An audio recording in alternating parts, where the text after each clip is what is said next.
Pour faire des économies, j'utilise ce fichier Excel qui me permet de voir toutes mes revenus, dépenses ainsi que mon épargne en un coup d'œil. Donc, ce fichier est composé de plusieurs onglets.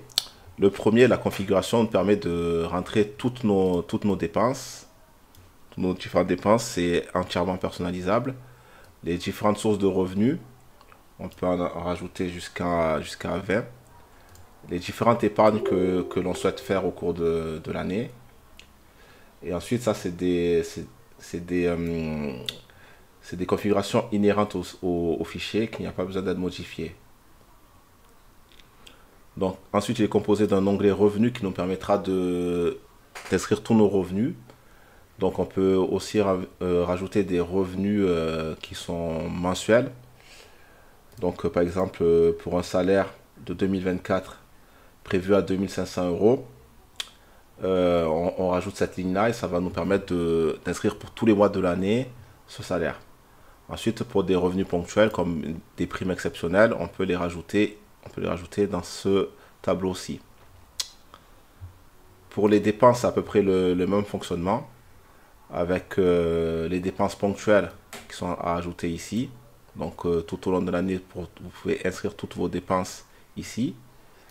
Donc, voilà, par type, on peut choisir le type de la dépense, la date et bon, le montant prévu est réel.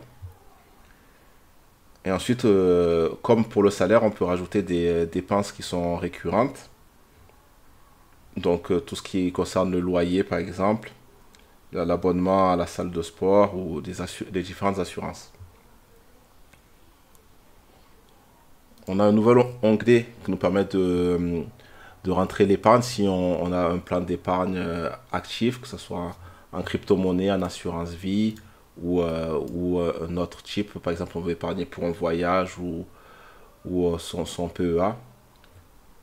Donc, on peut rajouter ici toutes nos épargnes. Et ensuite, on a les deux onglets les plus intéressants. On peut voir l'aperçu mois par mois donc des informations qu'on a rentrées au préalable. Donc pour l'exemple qu'on vient de réaliser, on voit que pour le mois de janvier par exemple, pour un revenu de 2500 euros, on aura un total de dépenses de 1325 euros, une épargne de 175 euros, ce qui nous laisse un restant à vivre d'à peu près 1000 euros. Donc voilà, ça c'est pour un exemple. Après, c'est à vous d'adapter en fonction de votre situation. Euh, le dernier onglet, c'est l'aperçu annuel qui nous permet de voir pour l'année complète, avoir un schéma de notre budget. Donc on voit, il y a différents graphiques qui nous permettent de mettre en relief nos différentes sources de revenus et dépenses. Et ainsi que ce graphique camembert qui nous permet de voir quelles sont les dépenses les plus impactantes sur nos budgets, ce qui nous permettra de voir rapidement là où agir pour améliorer notre situation financière.